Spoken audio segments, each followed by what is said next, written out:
Is that all right, Brother Louis, to start?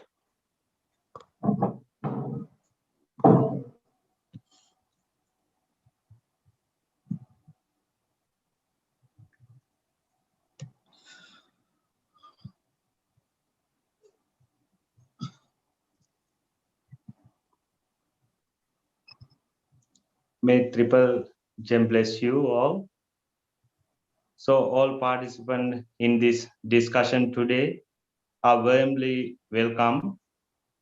I rest in the Venerable Mahinda Thera, who come to deliver this Dhamma sermon organized by the Geneva International Buddhist Foundation. I also would like to remember my teacher, Kalyali Vimalratana Thero, who organized this event. This is the third discussion of the International Buddhist Foundation International Sermon. So again, I would like to invite Dr. Sumana Ratnayaka to moderate this discussion on behalf of Geneva International Buddhist Foundation. Thank you very much, sir. Thank you, Venerable. Warm welcome to you all again. As you know, Venerable Mahinda has been known to you all now through several talks by Venerable, as well as his mission throughout several Zoom programs, as well as his live programs in Asia, as well as in European countries. Let me just say that Bhante, as a Buddhist monk since 1976, has been an exemplary practitioner and Dhamma teacher for several Buddhists as well as non-Buddhists in various countries from various traditions. He has rendered his services in well over 20 countries for more than 40 years.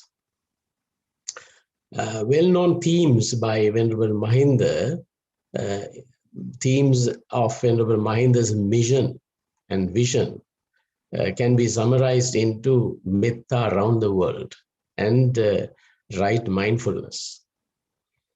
Bhante has been giving us several talks for the last few months through Zoom programs organized by Karma Yantaling in Sweden, and also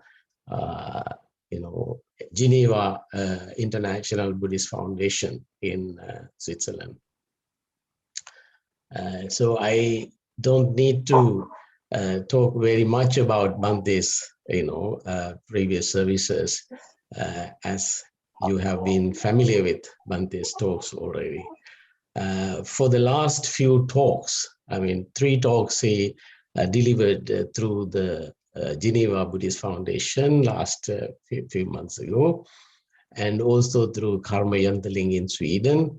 And these talks were well attended, and a lot of participants send us appreciations. And today's talk is going to be on mindfulness leads to true freedom. And it's an honor that the Venerable accepted our invitation kindly and wanted to participate in this session. And we are very grateful, Bhante, for your accepting our invitation. And without further ado, let me call upon the Venerable to address us all. And I would like Bhante to lead the few minutes meditation, guided meditation, before we start the talk. Thank you very much indeed. Welcome.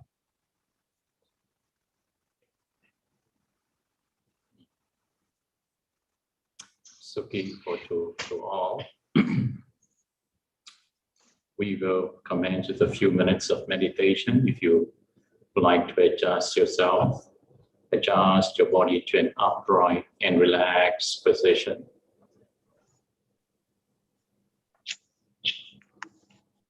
Feel your shoulder joints relax.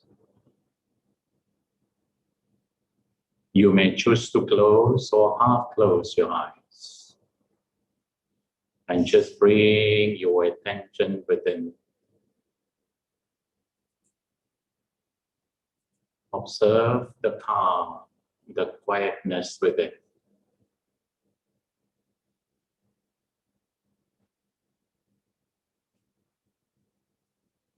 Remain in this state of calm and quietness a few moments with clear sense of awareness.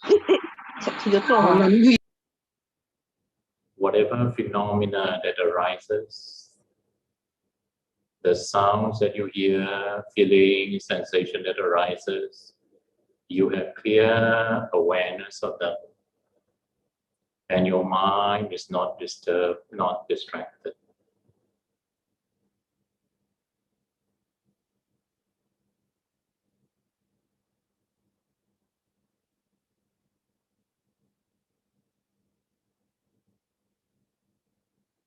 In this state of calm and quietness, you will commence with the practice of metta, of loving kindness, wishing yourselves to be well and happy. As you wish yourselves well and happy, feel a sense of well-being and keep a smile in your hearts.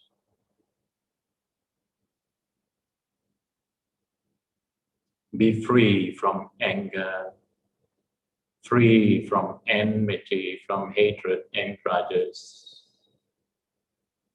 free from sufferings, from fear, from worries, from anxieties, and just dwell in calm and peace.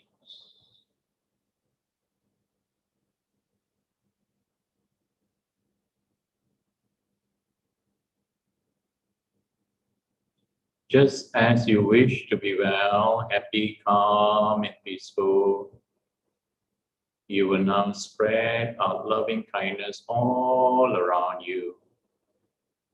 Feel the calm, the quietness within radiating above,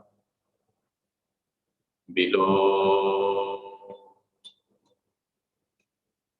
and all around you.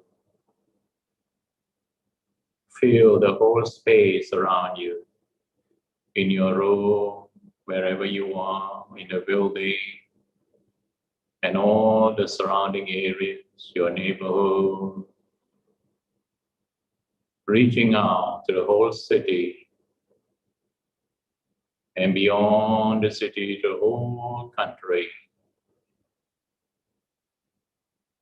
to all the neighboring countries, all the neighboring islands, covering the whole world, and all the realms of existence, known or unknown to us, seen or unseen, that may all be well and happy. May they be free from harm, free from dangers. May they dwell in peace and harmony. That all beings be well and happy. All beings, may they be well and happy.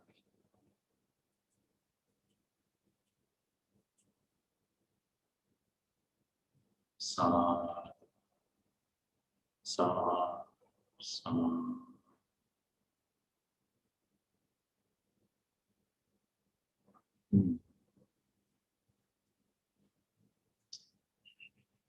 Sukhi Hotu to all of you.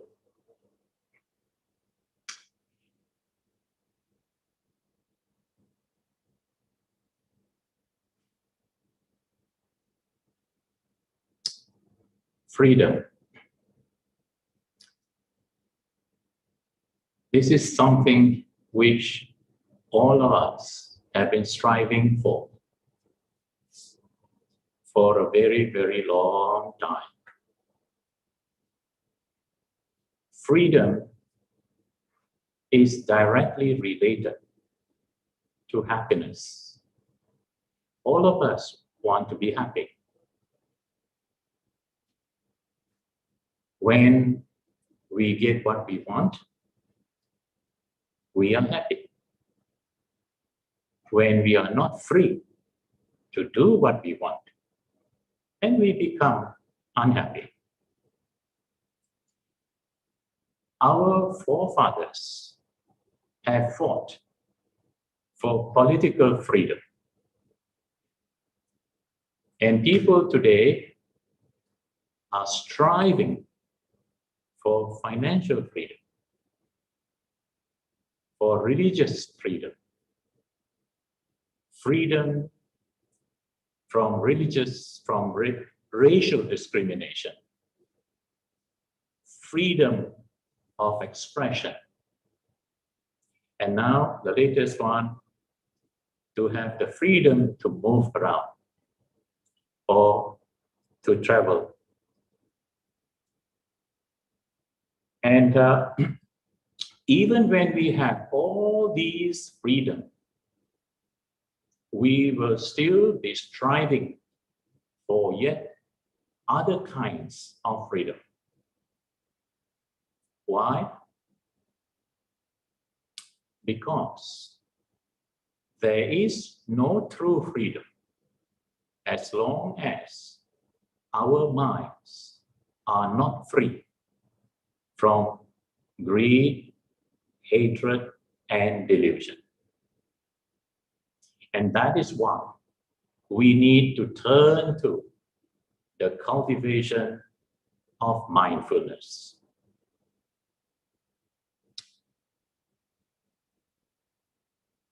This discourse, the discourse which the Buddha gave more than 2,500 years ago on the development of the foundations of mindfulness. This is found in the Mahasatipatthana Sutta.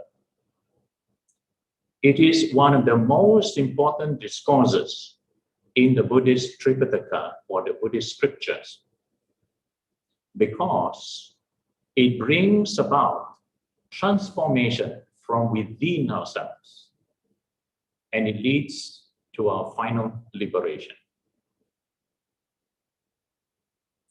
In the opening verse of the Mahasatipatthana Sutta, the Buddha declares, Ekayano ayam bhikkhve maggo, sattanam visuddhya, soka paridavanam samattikamaya, dukkha domanasanam attangamaya, nyayasa adhikamaya, nibbānasa sachikriyaya, Yaridam Chattaro Satipatthana. What the Buddha declares is this: Ekayano ayam bhikkhve maggo. O monks, this is the one way. Sometimes it's translated as this is the one and only way. How to overcome? For the purification of beings. Sattanam visuddhya. Purification of beings here refers to the purification of one's mind. The purification of one's mind from the tendencies of greed, hatred, and delusion. Soka parideva samattikamaya. For overcoming sorrow and lamentation. Now, when we look at what is happening today, with more than 3 million people there will be, it is bound to be lots of grief and sorrow. Mindfulness is so important. When we cultivate mindfulness more systematically, then it will help us to overcome sorrow and lamentation. Dukkha domanasana attangamaya, to put an end to mental and physical stress, mental and physical suffering.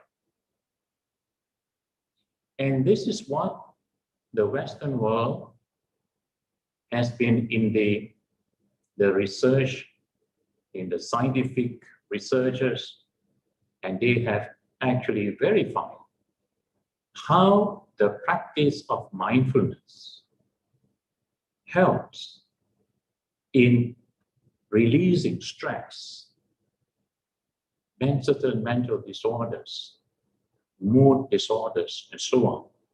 Yeah. But mindfulness, as taught by the Buddha, goes beyond mental and physical stress. It actually leads to real freedom. Nyayasa adigamaya. Nyayasa, to attain, to reach to higher knowledges, higher insights. The knowledge which we all have,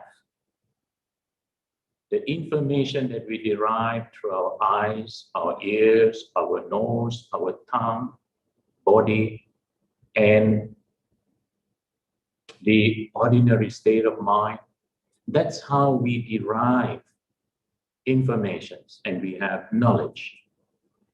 But these knowledge derived through our sense bases, they are not complete because our eyes, our sense organs such as the eyes, are limited in function. Our eyes can only see things within a certain wavelength between the ultraviolet, the infrared, and the ultraviolet. Similarly, our ears, we can only hear sound within a certain frequency. Yeah.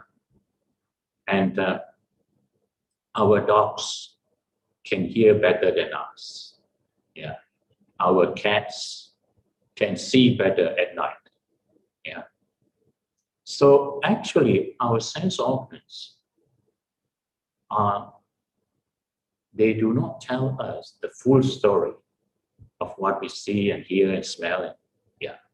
So that is why the practice for us to realize the truth, to realize the true nature, we need to go beyond our sensory perception. That's what Nyayasta Adigamaya. Nibbanasa Sachikriyaya. For the realization of Nibbana. Now, for these 5 functions, Sattanam Visuddhya, for the purification of being, Soka Parideva Samatikamaya, overcoming sorrow and lamentation, Dukkha Domanasanang Attangamaya, to put an end to mental and physical stress, and Nyayasa Adigamaya, to reach, to attain to higher knowledges and insights, and for the realization of Nibbana. All these 5 functions, they can be realized through Yadidam Chattaro Satipatthana, through the cultivation of the 4 foundations of mindfulness. Now, what are the 4 foundations of mindfulness? They are mindfulness on body, feelings, mind, and the Dhamma. But before we go into the 4 foundations of mindfulness, let us first talk about the first function of mindfulness. Sattanam Visuddhya, the purification of beings. Now, this refers to the purification of one's mind, the purification of greed, hatred, and delusion. All of us, all of you, would by now have some conceptual understanding about these three words: greed, hatred, delusion. It's translated from the Pali version, Lobha, Dosa, Moha. These are the three roots. All our sufferings are conditioned by these. And that is why some tradition says that these are the three evil roots or the three poisons. Yeah. But how do we know? How do we experience greed, hatred, delusion? We may have some conceptual understanding of these words or some similar words. But the real understanding, the real realization only comes when we are mindful. When we are mindful of our own thoughts, speech, and body actions. So, it is actually very difficult to understand how these defiling tendencies of greed, hatred, delusion affect our daily lives without mindfulness. It's also difficult to gauge or measure the degree of these tendencies of grasping, aversion, and delusion, because they may range from very gross to very subtle levels. The more mindful we are, the more we will become aware of the subtle degrees of grasping, aversion, and delusion. The word greed is the grosser form of grasping or craving. Similarly, the word hatred, it refers to a grosser form of aversion or the strong dislike. From a very slight aversion or dislike, it will grow to become hatred, ill will. Then we think ill of others. Then we have grudges, and it may even blow up into violence. So these are the different degrees of how aversion develops. And the word delusion, we use the word delusion or ignorance. It's translated from the Pali word moha or avidya. It does not refer to ignorance of anything and everything under the sun. Nor does the word delusion refer to any mental disorder as used in the modern psychology. From the Buddhist perspective, moha or avidya refers to a state of nescience, of not being aware of the true nature of our life, the true nature of being. We are not able to see and realize the Four Noble Truths, namely dukkha, samudaya, nirodha, magga. The truth of suffering, its cause, its cessation, and the path that leads to its cessation. So mindfulness and the clear comprehension of our thoughts, our speech, and body reaction is essential to overcome lobha, dosa, moha, greed, hatred, delusion, and to attain to our final liberation, our true freedom. Yeah. Now, let us understand what this grasping tendency is about, what greed is about, and how it arises, and how it conditions aversion and delusion to develop. Craving or desire is a force. It's a force that drives us to get what we want. When we get what we want, we feel good. We feel satisfied, happy for a little while. But what we do not realize is this, that by giving in to our craving, our grasping tendency, we are actually adding fuel to that driving force, so that the driving force becomes stronger and stronger. As a result, we want more and more. And that is how craving leads to attachment. When we are able to get what we want, we are happy. But when we cannot get what we want, then we become upset and angry. So craving conditions anger and aversion. Craving and aversion or anger, they are the two sides of the coin. Yeah. When craving and anger develops more and more, what happens? Craving and anger conditions other defiling tendencies, other defilements, envy, jealousy, stinginess, and so many others. They are conditioned by our grasping of desires and aversion. And then when these defilements become more and more, our minds become clouded.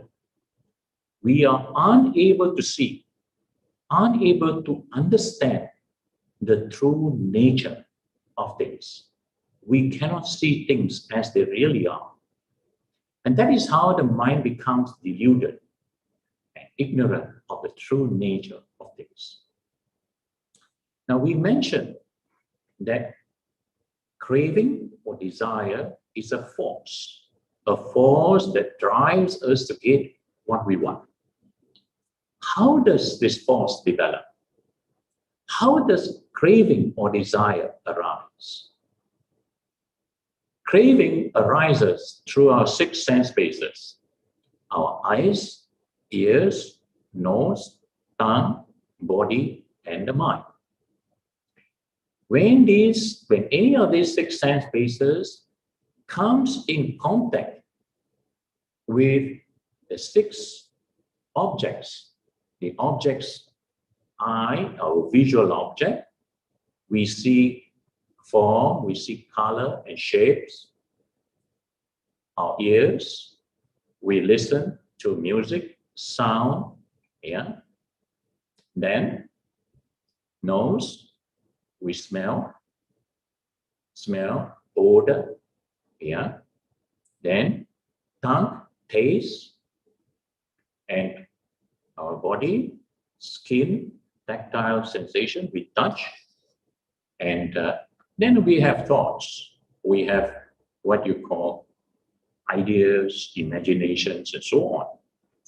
Now, when any one of the sense base, such as the eye, when it comes into contact with a visual object, with a form, then feeling will arise. Where there's contact, there's feeling. And the feeling will condition craving, the positive craving, and as well as negative one. The positive is the craving, wanting more and more. The negative aspect is not to want something. Yeah. Both are in this craving, what you call a kind of craving. Now, when we see or hear something, we usually attach a value to it. We attach values such as it's nice, beautiful, awesome. And then after that, we think and rethink about it again and again. This process of thinking and rethinking, something that is nice and beautiful. When we think of something nice and beautiful, naturally we feel good about it. And that good feeling conditions craving to arise. Now, this is how this force drives us to see, to hear of those things again and again. So this process of thinking and rethinking again and again, this has been going on for a long, long time. And since it is something that we ourselves have created, we have created this habit pattern. So we ourselves can discreate it. And that is where mindfulness needs to come into action. In order to overcome this habitual pattern of thinking and rethinking, we need to silence the mind. We need to keep our minds silent until we develop the very momentum of silence will naturally break this habitual tendency. We need to train our mind until we are able to develop the ability to see as seeing, hear as hearing, smell as smelling, and so on.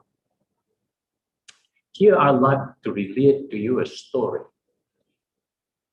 And this is the shortest instruction which the Buddha gave to the man named Bahia. Bahia was a merchant, and he used to send his merchandise, and I remember him very well because he is said to bring his merchandise around the river and to the seas and to Swarnabhumi. Swarnabhumi, that is where Burma, Thailand, Malaysia, part of Malaysia is Swarnabhumi. And that's mentioned 2,500 years ago. Yeah. And then it said that he was successful in the 7 of his trips.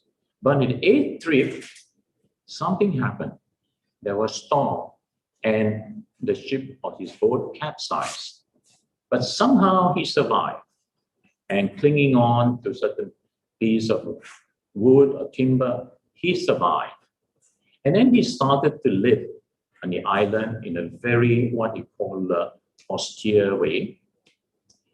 And he developed his mind to some extent. But he had the wrong idea, because when he was living a very simple life, people started to worship him and so on. And that gave him the idea that he could be already enlightened.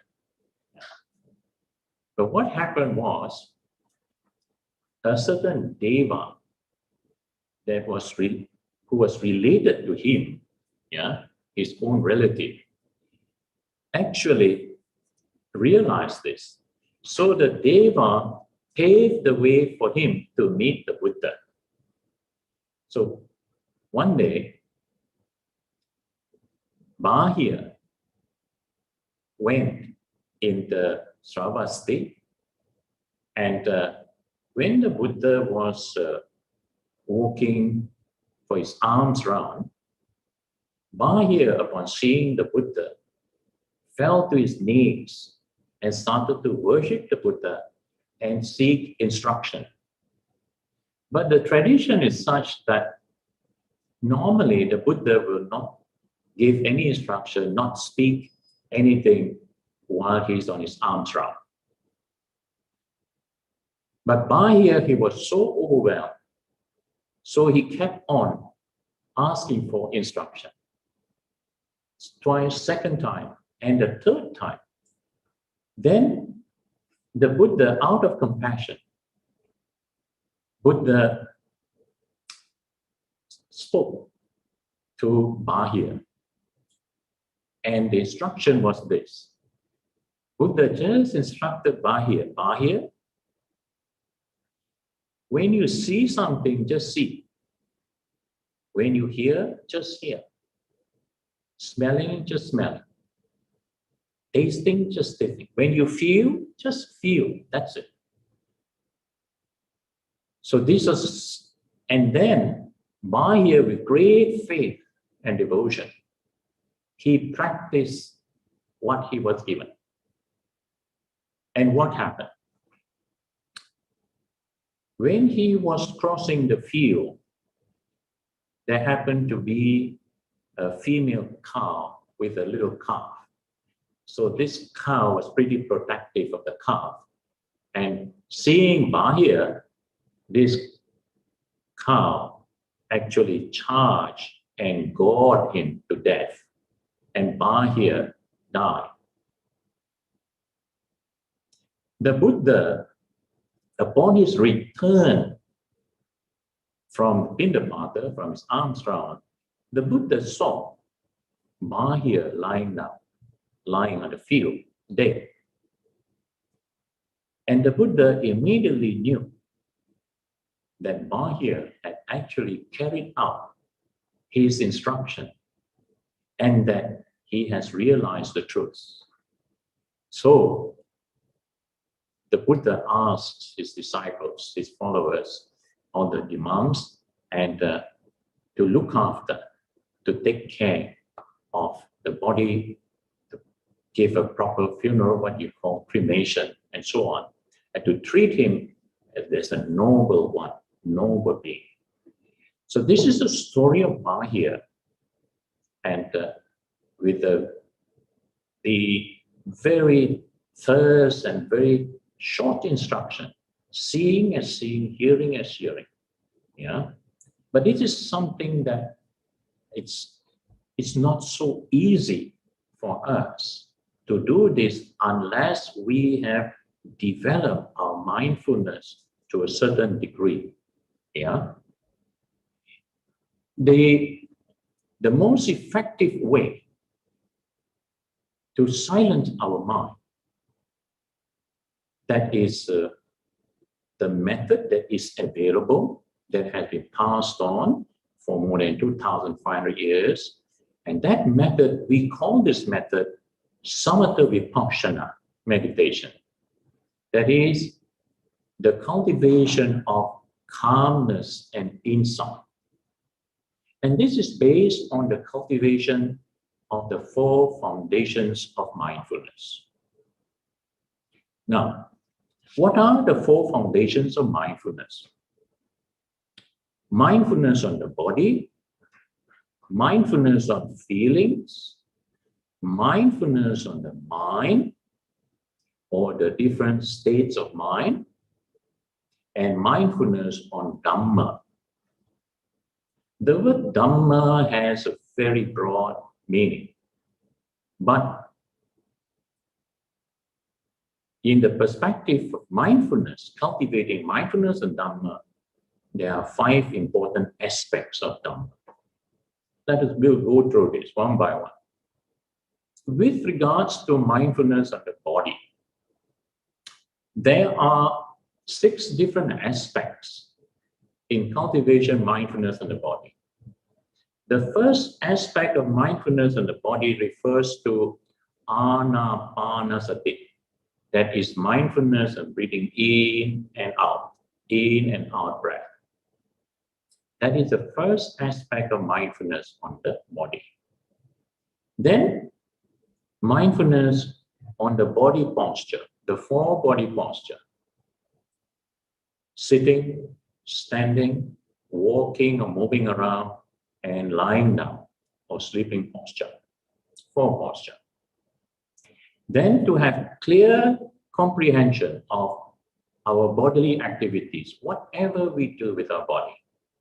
Yeah. And we are totally mindful, eating, drinking, looking forward, turning, looking sideways, mindful. Clear comprehension of bodily activities. Then we also develop mindfulness on elements, the four basic elements, Patavi, Apo, Tejo, Vayu, earth element, water, fire, and wind element. Yeah, what this physical body is made up of. Then mindfulness on 32 parts of the body, where we analyze this physical body into different parts. Yeah. And the sixth aspect is mindfulness with regards to 9 cemetery contemplation. This whole practice of mindfulness on the body is actually for us to realize the nature of this form, the impermanent nature and the loathsomeness of this body. The idea is to develop the kind of detachment, to cut off the strong attachment to this form, this body.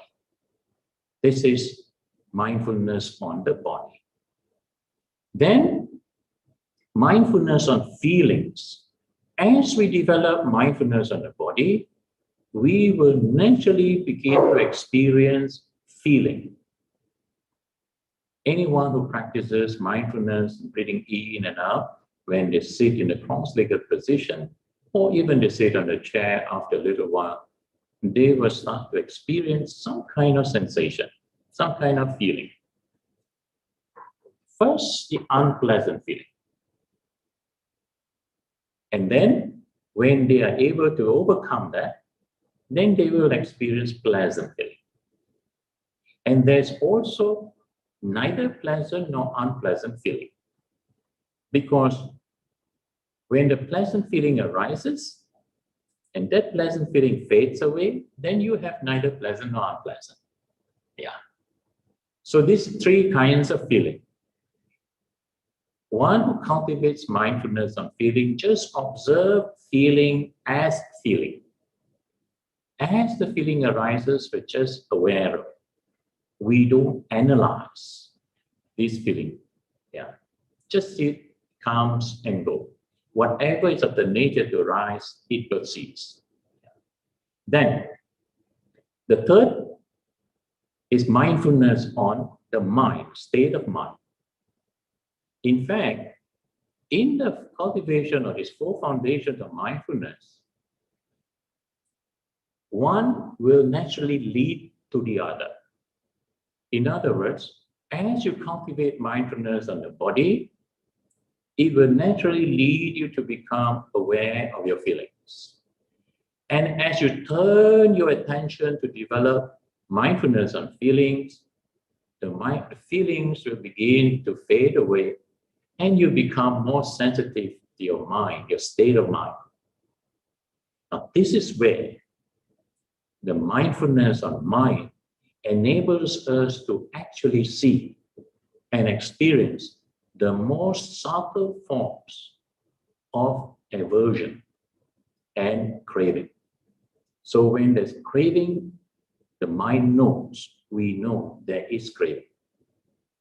When there is aversion, the mind knows, we know there is aversion, the state of mind. And not only that, our ability to concentrate, there are different meditative states, which in Pali we call it the jhanas, the jhanic state. There are first, second, third, fourth jhana and beyond. But it is the first four jhanas in the Noble Eightfold Path. Samma Samadhi refers to these four meditative states or mental absorptions, first, second, third, and fourth jhana. Yeah.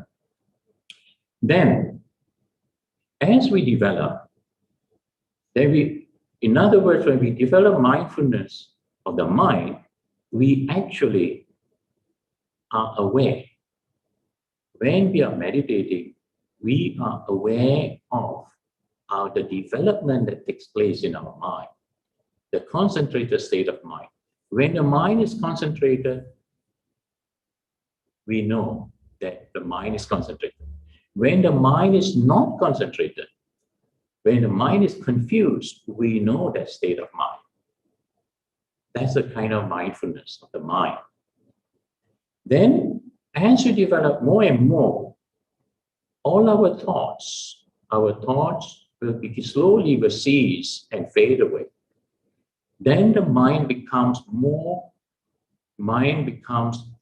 sensitive to Dhamma. And here, the Dhamma is what that arises as we practice the Dhamma that arises. There are 5 aspects of Dharma.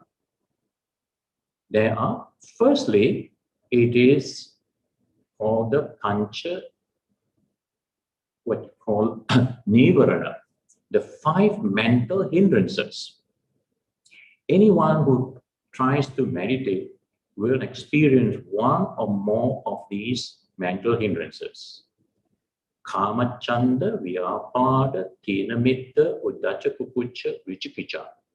That is, Kamachanda is sensual desire. When sensual desire arises, concentration goes on.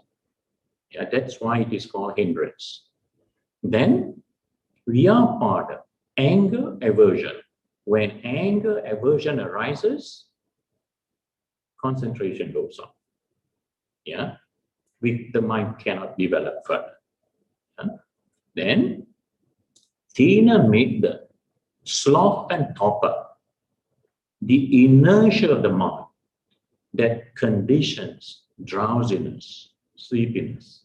Yeah, and then Uddhacca Kukucca,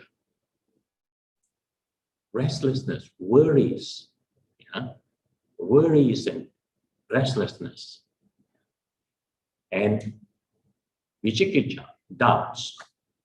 These are 5 mental hindrances. So, what we need to do, what we need to understand is that as we cultivate our mind, we must be aware as these mental hindrances arise, and we must know how, at least to put these mental hindrances under control. Because when the 5 mental hindrances are under control, then the 5 jhana factors arise. And these 5 jhana factors, they are vitakka, vichara, piti, sukha, ekaggata. This is how the mind enters to the different levels of absorption. When we talk about mental absorption, the first mental absorption, we're just talking about these 5 jhana factors. Vitakka is the applied thought. When we tell you to keep your attention on the breath, you are applying your thought. That is an applied thought, vitakka. Then we tell you vichara, to sustain your attention. When your mind is distracted, you return your attention to your breath. And you keep your attention on the breath longer and longer. You sustain your attention. Then you develop the second factor called vichara. And if you're able to sustain this attention for longer period of time, then you would experience piti. Piti is the sense of rapture, a sense of enthusiasm. So anyone who practices well will not feel like wanting to get up. Yeah, they have this kind of joy, this kind of piti. And that will condition another mental factor, sukham. Sukham is a sense of ease. Although in English we use the word happiness or bliss, but at the experiential level, you would more experience a sense of ease, whereby there is Kaya Sukham and Chitta Sukham. The body begins to ease off. Any tension eases off. The mind, the thoughts, all the different distraction that comes, that also eases off. Then you experience that Sukham, yeah? And your mind becomes more focused, ekagata, one-pointed. When these 5 mental jhana factors arise, we say that the mind enters into the first jhana. And like this, the mind, as you develop further, the mind enters the second, the third, and the fourth jhana, and so on. Yeah. Now these jhanas, why in the Noble Eightfold Path clearly mentioned Samma Samadhi, right concentration, referred to these 4 jhanas. The first jhana, when you develop first jhana, you train your mind to overcome unpleasant sensation, unpleasant feelings. As the mind develops the first jhana, you begin to experience some pleasantness. And in the second jhana, you begin to experience more pleasant feeling. Then there is now a tendency to attach to pleasant feeling and sensation. That is why you see people who meditate, they tend to sit and cling on to that pleasant feelings. But in the third jhana, as you develop the third jhana, you train the mind slowly to let go of even the pleasant sensation. So in the third jhana, the third mental absorption, the pleasant sensation begins to fade away. And in the fourth absorption, there is no more. Even the pleasant sensation is gone. And that is why we learn that is how we train the mind to let go not only of unpleasant sensation, but also pleasant sensation. Right? And that is how the mind develops to a very equanimous state. Now, after developing that, then the mind naturally moves to the next factor of mindfulness and the mind. That is 5 aggregates. So firstly, the first aspect of mindfulness of Dhamma refers to the 5 mental hindrances. When these 5 mental hindrances are checked, under control, then the jhana factors arises, the mind becomes more and more clear, yeah, and stable. Then the second aspect of Dhamma, that is mindfulness on the 5 aggregates. Now, what are these 5 aggregates? These are Panchakanda, Rupa, Vedana, Sanya, Sankara, Vijnana. This is how the Buddha analyzes the self. When we analyze the self, this mind-body complex, we get these 5 things. Rupa, there is form. Vedana, feeling. Sanya, perception. Sankara, mental formations, our thoughts, ideas, imaginations. And Vijnana, consciousness.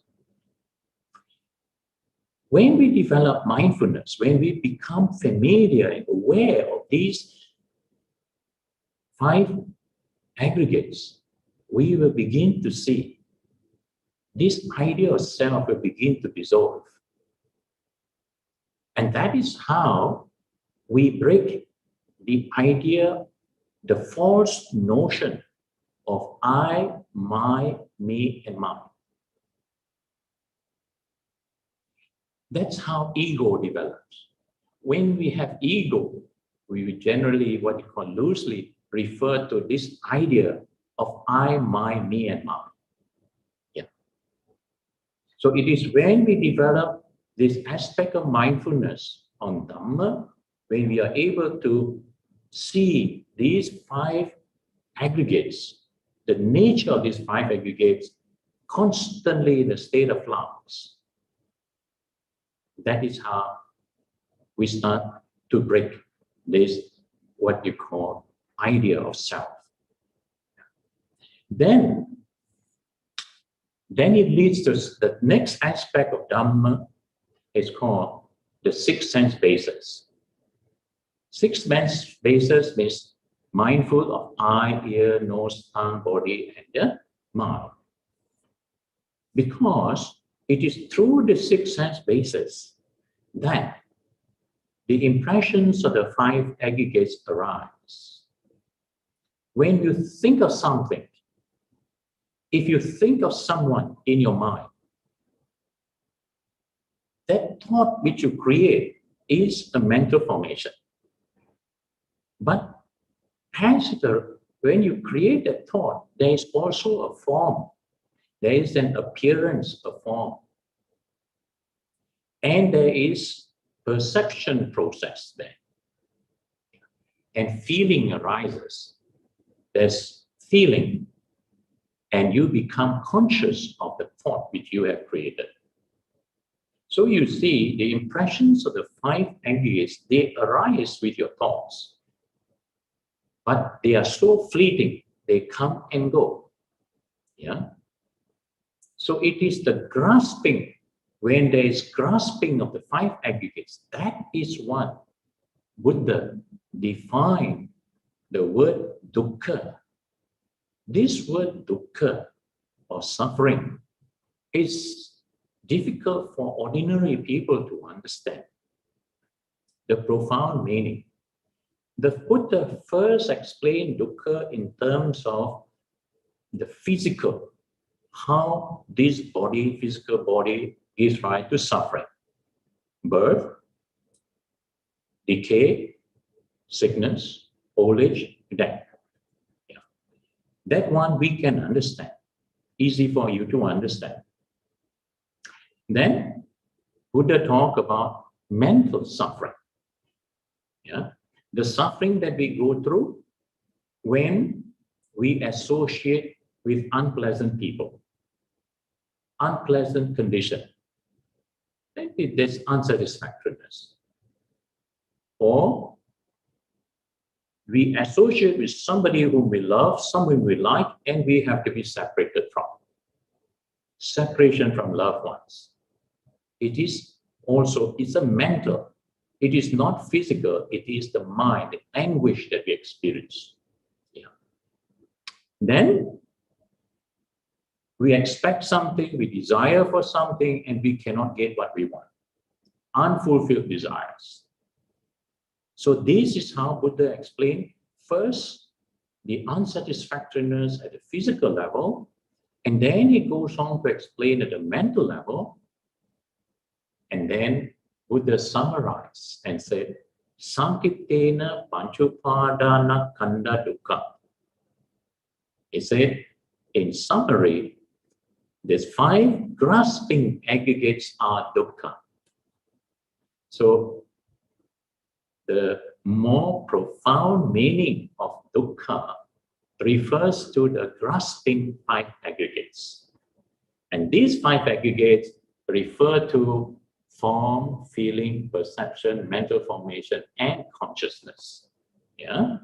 Then, when we begin to see and become familiar with the rising and cessation of these 5 aggregates through the 6 sense bases, then now we are ready for the next aspect of Dhamma, which is the 7 factors of enlightenment. Now, what are the 7 factors of enlightenment? The 7 factors of enlightenment refers to sati, mindfulness. Anyone practicing mindfulness, breathing in and out, mindfulness on the body, or mindfulness on feeling, is actually, that is first factor of enlightenment. And as you develop further, when the mindfulness on the body matures, then it will lead the second factor of enlightenment, Dhamma Vichaya. Dhamma Vichaya, when you begin to investigate, investigation of Dhamma. Investigation of Dhamma is actually your ability to observe the activity of mind and body, how the activity of mind, body arises and ceases. Dhamma Vichaya. When you are able to see very clearly the rising, the cessation, rise and fall of the activities of your mind and body, Nama Rupa, then what happened? The third, it will condition the third factor of enlightenment. Virya, energy. Where does the energy come from? Because when you realize, when you are able to see how this Dhamma unfolds, rising, falling, everything is of the nature to what you call rise and fall. Your confidence in the Dhamma will arise. And that confidence will condition energy, mental energy. And then it will condition the next factor of enlightenment called piti. That's when you experience a strong sense of rapture, a joy. And that condition, passaddhi, the mind gets into a very tranquil state. And that condition, the next factor, enlightenment, samadhi. But the samadhi in the seven factors of enlightenment refers to vipassana samadhi. It is not the jhana samadhi.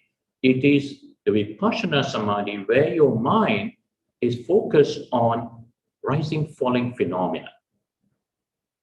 And with that kind of samadhi, the mind is pitched to a higher level where then it attains to what you call upekkha or equanimity.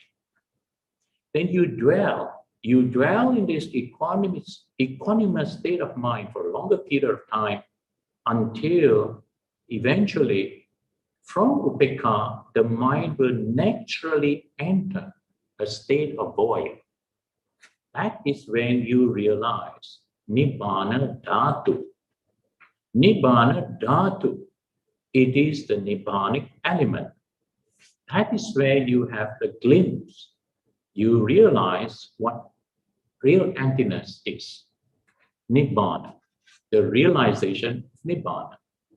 So Nibbana is not a place. It is not, yeah. It is when you develop your mindfulness, that is when the seed of true freedom is attained. Through the cultivation, through these seven factors of enlightenment, one leading on to the other, they will pitch your mind to a high, to a very equanimous state, and eventually entering the state of body. And that's how you experience. So there are different degrees of experience. Yeah. But once you have experienced this real emptiness, this is what we say, Nibbanam Paramam Sukham. Nibbana is the highest happiness. Yeah. But the Buddha also said, Nibbanam Paramam Sunya. That is, Nibbana is the highest form of emptiness. Yeah. So when you reach at that state, you will no longer be, there will no longer what you call, you will not be excited anymore because it's just that. Yeah. You just see it as it is. Yeah. So, and this is how the four foundations of mindfulness. Mindfulness on the body, mindfulness on feeling, mindfulness on the mind, and mindfulness on Dhamma. They actually, when we develop systematically, when we are able to get proper guidance and we are able to develop systematically, we will see how these four foundations of mindfulness, one conditioning the other. As we develop mindfulness in the body, we become more aware of our feelings. And then the feeling will fade away. We become aware of more sensitive to our mind, our state of mind, and that conditions the mindfulness on Dhamma. Yeah. Now this is how true freedom. It is true freedom is only realized when this idea of self, we are able to overcome. We break this idea of I, my, me, and mine. Because it is this false notion of I, my, me, mine that is the cause to all human problems. Yeah. And all our craving, our aversion, they all are conditioned on this false notion of self, avijja. Yeah. So this is how, and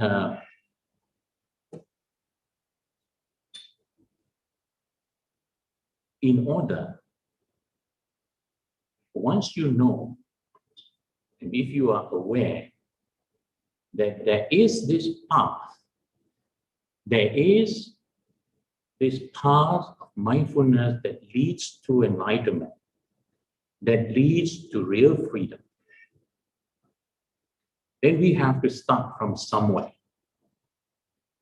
But understanding, we have to understand that each one of you, each individual, we are all at different levels of understanding, different levels of development.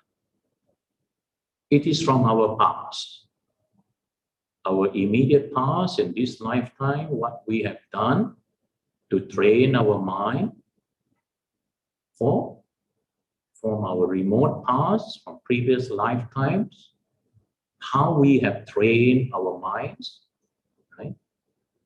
And the merits that we perform, like what you are doing, listening to Dhamma, making connections, right? Making the right connections.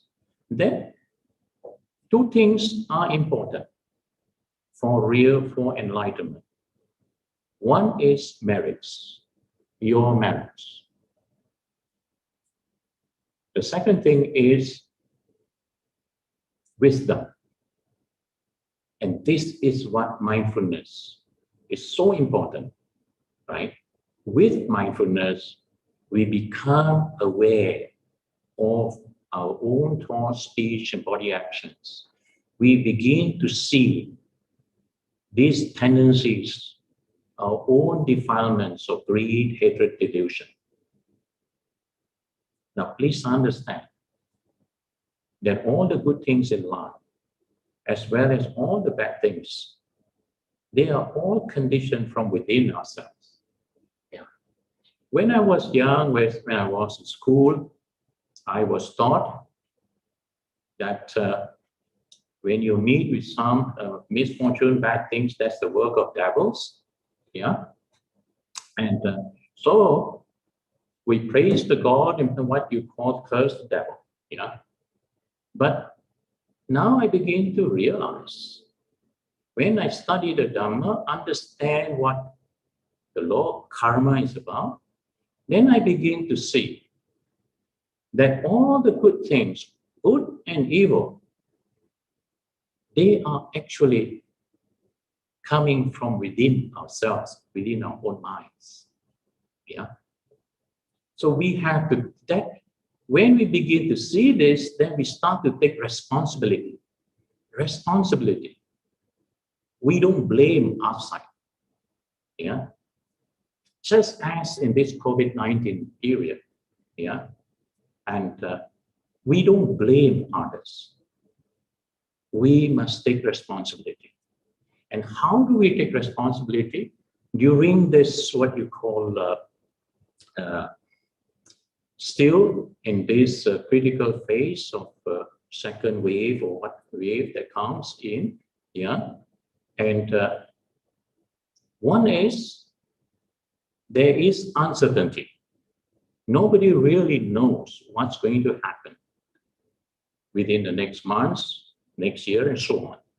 So the best thing is for us to keep healthy, physically and mentally. And mentally, how to maintain our mental resilience? It is through metta and mindfulness, through the cultivation of loving kindness and mindfulness. Yeah? And I know the time is distinct, but I will just conclude with this, that this is how, in your day-to-day life, very important is to establish a daily routine. A daily routine, for those of you who have already have a daily routine, is great. But those of you who have not yet have a daily routine, it is so good to start to have a daily routine. Discipline yourself so that you have at least one sitting session a day. Ideally, you should have two. Just before sunrise and before sunset. Yeah. But for working people, it's difficult, so you got to adjust your time. But I see that there are many retired people. You have all your time, and then it is good for you to have two sessions, morning and night, whereby you develop your metta, open your hearts with metta and then mindfulness. And please remember, metta and mindfulness is something not just to be developed in sitting posture. In the Metta, Karaniya Metta Sutta, Buddha mentioned, metta is to be practiced. Tittang charang nisinnova sayanova yavatasta vikata mitto. Whether you are standing, tittang, charang, moving, walking or moving, nisin, sitting down, sayanova, lying down. In all this posture, as long as you are awake, as long as you are aware, you cultivate metta, loving kindness. And mindfulness is not just sitting down and mindfulness of breathing in and out. That your sitting time is actually to intensify the moments of right effort, right mindfulness, and right concentration. Yeah. But outside your sitting, in whatever activities that you do, you should apply mindfulness. In whatever posture, whether standing, sitting, walking, lying down, whatever activities that you perform in the body, you are mindful. That's how you become mindful of your mind, and you will become mindful of these tendencies of greed, hatred, delusion. You will see how much suffering you have actually created for yourself. We have created so much of suffering for ourselves through these things, greed, hatred, delusion. Not only for ourselves, we have also created suffering for others through greed, hatred, delusion. And it is when we become aware, please remember, the Buddha's teaching is about awakening, right? And just as this COVID-19 is here to wake us up, right? But the awakening is when we begin to see our own weaknesses, our own shortcomings, our own tendencies of greed, hatred, delusion, how much suffering it has created. Then we will want to do something. And that is where, during the day, so you can start with today, those of you, 1 hour, in whatever activity that you do, just be mindful, just a bit, apply a little bit metta and mindfulness. Aware of whenever aversion arises, just be aware. And you can remind yourself, metta, metta, be free from anger, free from enmity.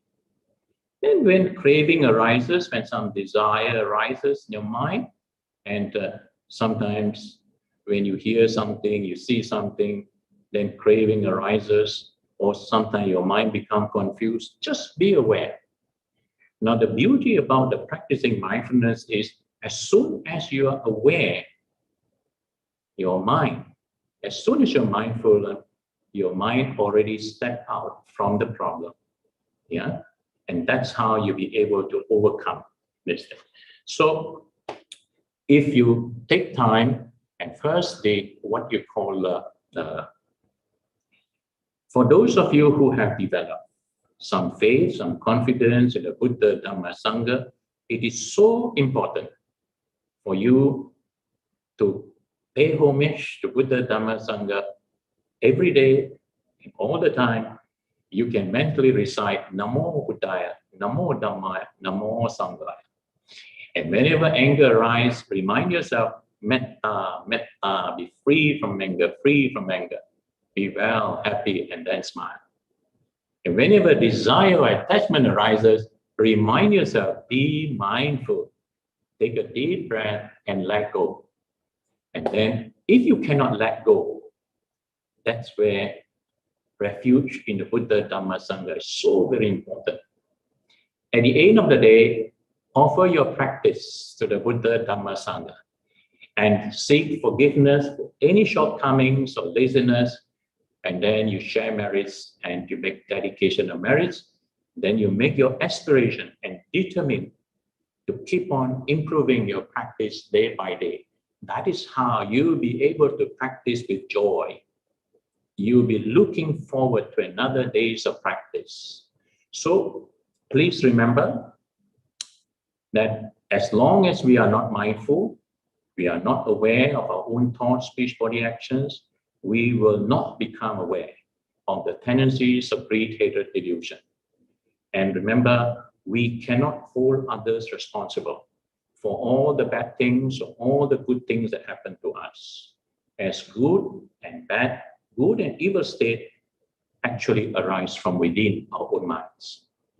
We ourselves need to put in the effort to be mindful of our own thoughts, speech, body action, to check any unwholesome tendencies and actively cultivate wholesome actions, skillful states of mind. This is what the Buddha said.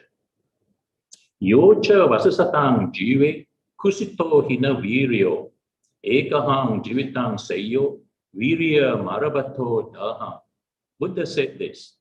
It is better to live for one day, making determined effort in practice, than to live 100 years idly and lazily.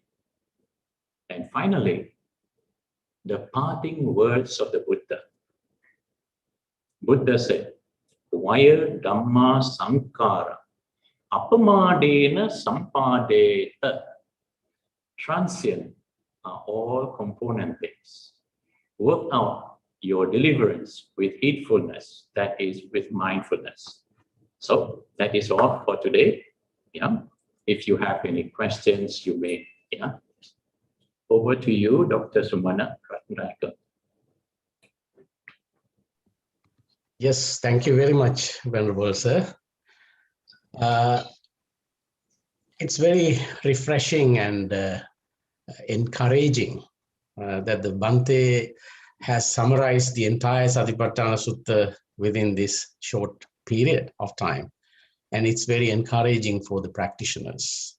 I think we all should benefit from the Venerable's expressions and explanations of the Dhamma. And please feel free to unmute yourself and ask questions if you want to speak. Otherwise, we can also present your questions through chat box. And Venerable will take up a few questions only, because we have run out of time, I mean, to a certain degree. We are left with about 10 more minutes. Please feel free if you have any questions. Hi, I have a question. Yeah, please. Didn't the Buddha have a back pain in the end of his life? Didn't he like have a back pain and need to lie down because of his back pain? I heard something like that. And I was wondering about this, the second jhana, and that the pain goes. So I was wondering about that. Oh yes, Buddha also had problem. right? Having this human body, I was told, my teacher told me Buddha had stiff shoulder, yeah? And I do not know about frozen shoulder, but his soul, yeah? And so he had problem with shoulder, yeah? But whenever he's not well, there is, I think if you have been following Dr. Sumana's course on the, what you call Bojjhanga Sutta, and there are times when the body was not well, yeah? And then his disciple will come and recite and just remind him of the 7 factors of enlightenment. And then all the problem will go away. Yeah. So yes, that's in other words, when you train your mind in mindfulness, train your mind mindfulness. In fact, there's another story, and a very useful story of Nakula Mata, Nakula Pita. The couple, Nakula Mata, Nakula Pita, they were elderly couple. They were actually the Buddha's parents for 500 lifetimes. Yeah. And in many more lifetimes, they were closely related and associated with the Buddha. So on one occasion, when Nakula Pita, when he was ill, he went to see the Buddha. And then he asked the Buddha how to overcome this problem, how to endure this problem. And the Buddha just gave him this simple advice. Yeah. And when your body is sick, don't let your mind become sick. Yeah. When your body is sick, don't let your mind become sick. Of course, he could not understand so clearly, and that is why he went, later on, he went to see the Venerable Sariputta. And then the Venerable Sariputta explained how it could be done. By what? Through understanding this body, this being, in terms of the 5 aggregates, in terms of form, feeling, perception, mental formation, consciousness, and to see these 5 aggregates as just what you call phenomena that is rising and falling. Yeah. And then that is how he was able to overcome. Yeah. So it's something that it is easier said than done, but until we get into the practice of mindfulness, yeah, into systematic cultivation of mindfulness, then it is not so easy to say this, that have what you call, when your body is sick, don't let your mind become sick, because the mind and body is so much what you call related, and we cling on so much to this body and also our own feelings. Yeah. So yes, the Buddha had to go through, and having this physical form, Buddha had to go through, but because the mind was no longer attached, the Buddha's mind no longer attached to the form, you just need a little reminder, and then that's it. Yeah. Okay. Next one. Bhante, thank you for lovely talk. Very clear and precise. I just wanted to draw your attention to the fact that mindfulness means different things to different people. So as Yes. you know, the popular mindfulness talk about being mindful, kind of it's a very static, mechanistic phenomenon, which actually fails to meet the requirement of a right mindfulness. If I understand the the mindfulness path in the Vibhanga Sutta, where the Buddha actually says, because I'm going to teach you mindfulness meditation, and mindfulness meditation path. So actually, if we don't have the right mindfulness, we cannot have a right, mindfulness meditation or mindfulness meditation path.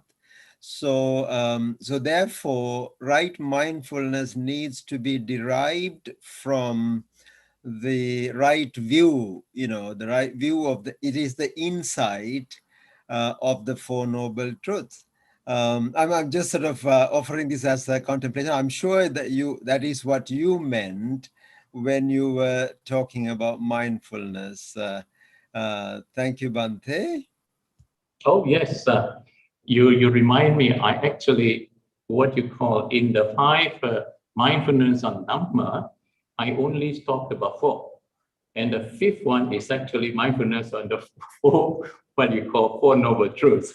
Yeah, because I mentioned, you just reminded me, when we talk about mindfulness on the body, feelings, mind, and Dhamma, then we say that there are 5 aspects of mindfulness on Dhamma.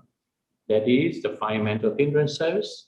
When you are able to overcome or at least temporarily keep the 5 mental hindrances under control, then your mind, you develop the mental absorptions until you have the clarity to see. This is where the vipassana, samatha vipassana comes in.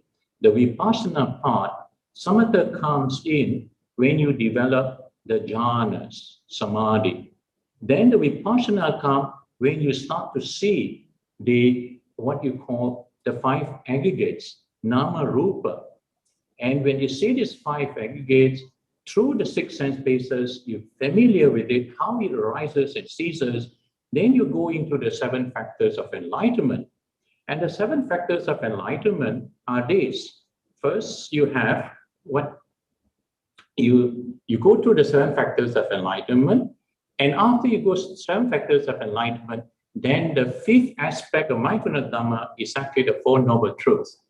Because after you have gone through the 7 factors of enlightenment, you would have already had at least a glimpse of what nirodha, or what you call cessation of suffering is about. And you would have already familiarized yourself with the 5 aggregates, grasping aggregates, so you already know what dukkha is. And not only that, you can see the rising, what you call the cause of dukkha. When you see dukkha, you will see the cause, you will see the cessation, and you see the way how to, what you call the way to cessation. You are true. You say that mindfulness, that is why when I talk about my mindfulness, I always refer to what the Buddha taught 2,500 years ago. Because, and the world that we live in today, in the contemporary world, and the teachings of the Buddha, and also great enlightened masters, they are taken and they are packaged in such a way, right? Commercialized in such a way, because people need it. People are living so stressful, right? So that is why they introduce mindfulness and stress management, yeah? And they develop using combination of metta and what you call mindfulness as personal, what you call development courses. And you got to pay a very high price for it, yeah? So this is where we need to understand, and we need to, what you call, why it is so important for us to salute. We have, when we start our practice, we always pay our respect and gratitude to the Buddha, the Dhamma, the Sangha, because these are the teachings that derive from the Buddha, what the Buddha realized. And this Dhamma that has the potential to free us from all suffering. And the Sangha, the great noble Sangha from the time of the Buddha until now, how they have sacrificed their lives, yeah? And in order to maintain, in order to preserve these teachings. So that is why it's so important that we connect with the Buddha, Dhamma, Sangha. And having said this, this next few weeks, you have Vesak, the celebration, however we remind ourselves, Vesak, which marks the birth, enlightenment, and passing away of the Buddha. it is so good that since you all are here and there are still, I think, lockdowns and restricted movements in various parts of the world, so we may not be able, you may not be able to go physically to the temples, to the viharas to do offerings. Please remember there are two kinds of offerings. There is Amisa Puja, where you offer light, incense, and what you call flowers and so on. But there is also Patipati Puja, where you offer your practice. So, and let us practice together, practice the Dhamma, practice Metta and mindfulness from wherever you are, in your own enclosure, in your own rooms, in your own wherever, and offer your practice to the Buddha, Dhamma, Sangha on the occasion of Vesak. But we have to train ourselves now until the day comes, full moon of Vesak. Yes. Thank you very much, Bhante. I don't know how long time we should spend after the scheduled time. Now it is, yeah, we have passed 2 minutes already. I think hour is late for Bhante as well in Singapore.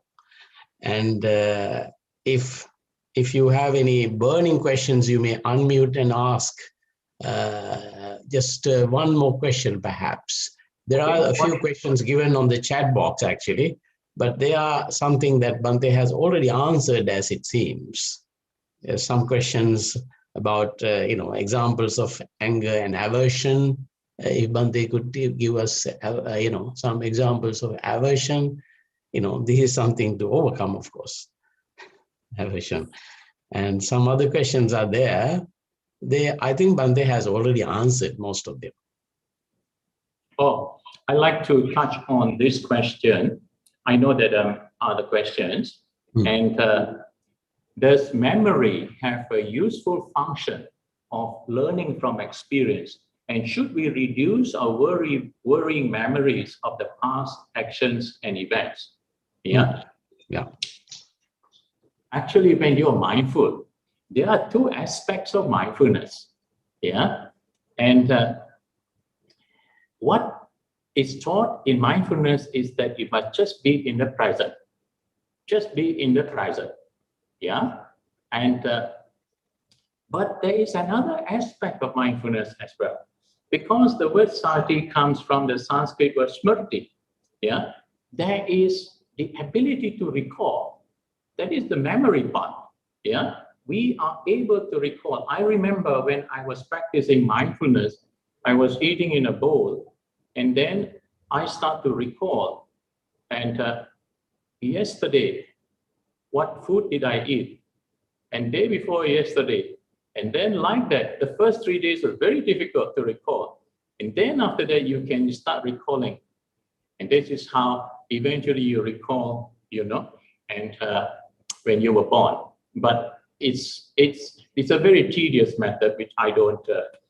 But what we have to realize is this: all the sankharas, all these mental formations, these memories that we have, they are all empty in nature. There is actually no substance.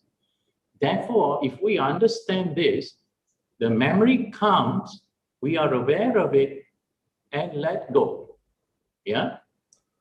Of course, at some point, at certain stage of our training, it is important for us to recall, our merits. Yeah.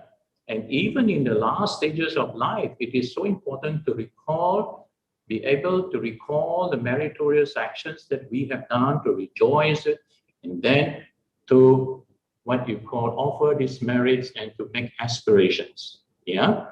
And so it has a function, but we have that kind of awareness that we are living, all our memories are like dreams. Even now, what we are doing, you are listening to Dhamma, and when you turn off your listening, it's just a dream. Yeah. So our whole life, you see, is just like a dream. So that is, if you can see that way, then your mind, you'll be able to let go. Yeah. and your mind will be free, and that is the real true freedom that you will have.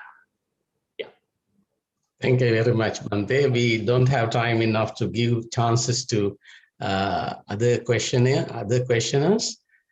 Sorry about it. And anyway, your questions, I think, are partially answered through the talk, if you listen to it again, and also if you can recollect what the Bhante has already explained.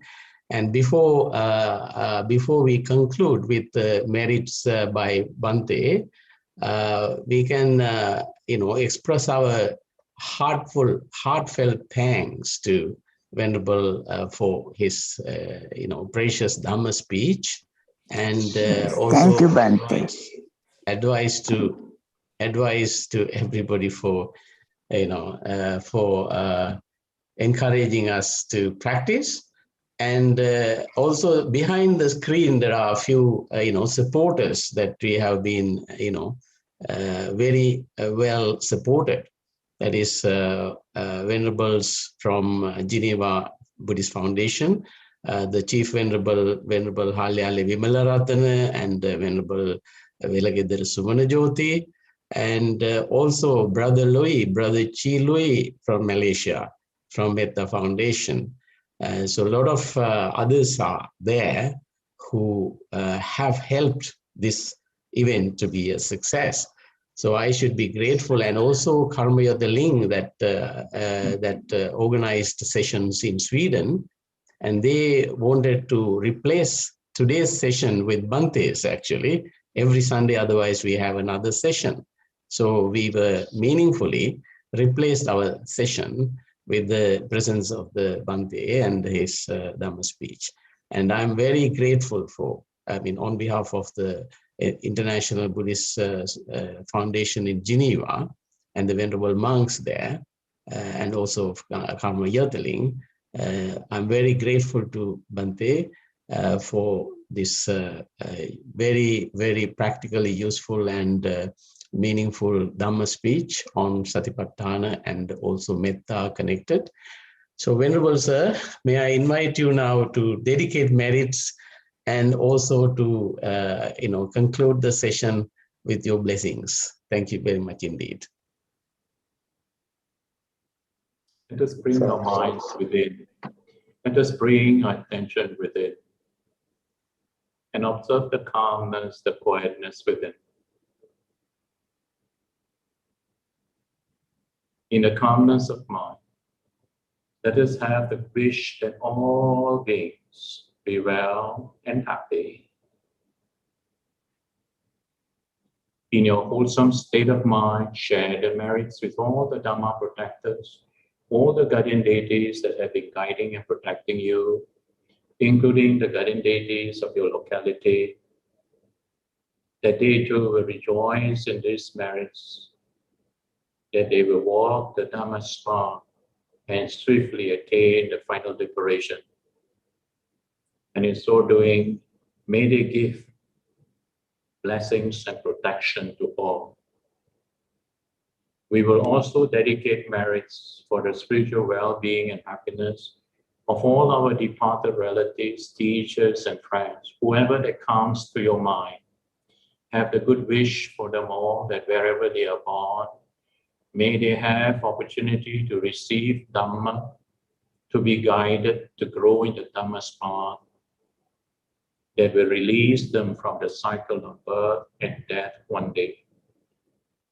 With all your good thoughts and the merits that you have acquired, please make your wish, make your aspiration, that all these merits will pave the way for you to be able to further develop and purify your minds. Purify your minds from the tendencies of grasping and various forms of clingings and attachment, from the tendencies of anger, of hatred and grudges, and the tendencies of delusion, cultivating the qualities of generosity, loving kindness, and wisdom, so that you will have the purity of mind that will give you the strength to confront and overcome whatever difficulties, whatever obstacles that may arise in your lives. That you will grow in wisdom and compassion, be able to make good use of your lives, not only for your own happiness, but also for the welfare, for the happiness of the many. And may all the merits pave the way for you to progress in your life, succeed in what you do, be able to fulfill your worldly duties and responsibilities, and at the earliest opportunity, may the seed of enlightenment be sown in your hearts so that you will walk the noble path, be free from all sufferings one day, and also have the wisdom, the compassion to help others, whoever that comes by your way. So please make your wish, make your aspirations, not forgetting that we are living in this time of crisis where there's so much suffering around in the world, and to India and so many other parts of the world where people are living in fear, in suffering.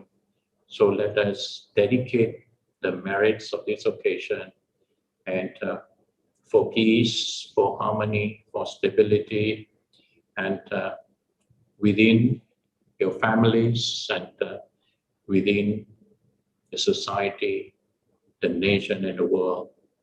And let us pray and that all suffering beings be free from suffering. Those in sorrow be free from sorrow. Those in fear and dangers, may they be free from fear and dangers. That may all beings be well and happy. Whatever immediate problems that you are faced with, please have faith and confidence in the Buddha, Dhamma, Sangha as you make your wish and aspiration that you will have the blessings, the guidance, the protection, and to have the strength, the courage and wisdom to overcome whatever difficulties and problems that has arisen, bringing them into the path of your practice so that you can swiftly develop your full potentials and accomplish whatever that you need to accomplish in this lifetime. Please make your wish and aspirations. Bhavatu Sabba Mangalam Rakantu Sabba Devata Sabba Buddha Anubhavena Sada Sutti Bhavantate Bhavatu Sabba Mangalam Rakantu Sabba Devata Sabba Dhamma Anubhavena Sada Sutti Bhavantate Bhavatu Sabba Mangalam Rakantu Sabba Devata Sabba Sangha Anubhavena Sada Sutti Bhavantate Akasata Jabumata Diva Naga Mahidika Punyantang Anamo Ditwa Chirang Rakantu Loka Sasana Akasata Jabumata Diva Naga Mahidika Punyantang Anamo Ditwa Chirang Rakantu Desana Akasata Jabumata Diva Naga Mahidika Punyantang Anamo Ditwa Chirang Rakantu Mangparangti Idang me nyatinam hotu sukita hontu nyatayo. Idang me nyatinam hotu sukita hontu nyatayo. Idang me nyatinam hotu sukita hontu nyatayo. Abhivadana silisa nichang vada pachayino. Chataru dhamma vadanti ayuvano sukham balam. Ayurarogya sampati sampati mevacha. Ato Nibbana Sampatti Iminate Samitatu. Sadhu, sadhu, sadhu. To all the venerable monks and all the members of the Sangha and all brothers and sisters in the Dhamma. And although we have finished the talk and please practice, let us practice together in this time of crisis. And constantly, frequently to dedicate merits, and that you please understand that this COVID-19 has must teach us one lesson. That is and this is what the Buddha taught. The Buddha taught on his enlightenment, but the Buddha realized the interdependent nature of things, that we are all interrelated some way or another. Yeah, and I know that most of you are mostly concerned with your own family members, with your own, what you call like relatives and friends that you know. But don't forget what the Buddha taught, that it is difficult to find somebody. If you look in the screen now, it is difficult to find somebody who has not been a mother, a father, a brother, a sister to one another. Therefore, that is why it's so important to open our hearts with metta and to reach out to have the wish that all beings be well and happy. So, bye, Venerable Kasapa. Good to see you there. Sadhu, Yeah. sadhu, sadhu. Thank you, Venerable. Thank you. Thank you very much. We should thank everybody who participated in this great occasion. And we are honored and very grateful to Bhante Mahinda, who has given us the encouragement to practice and also the Dhamma speech. Thank you very much indeed again. Thank you. Thank you. Many thanks. Thank you. Thank you. Thank you. Bhante, Thank Dr. Sumana, thank you. Sadhu, Thank you, sadhu, John. sadhu. Thank you, Bhante. Thank you. Thank you, Brother Sumana. Thank you.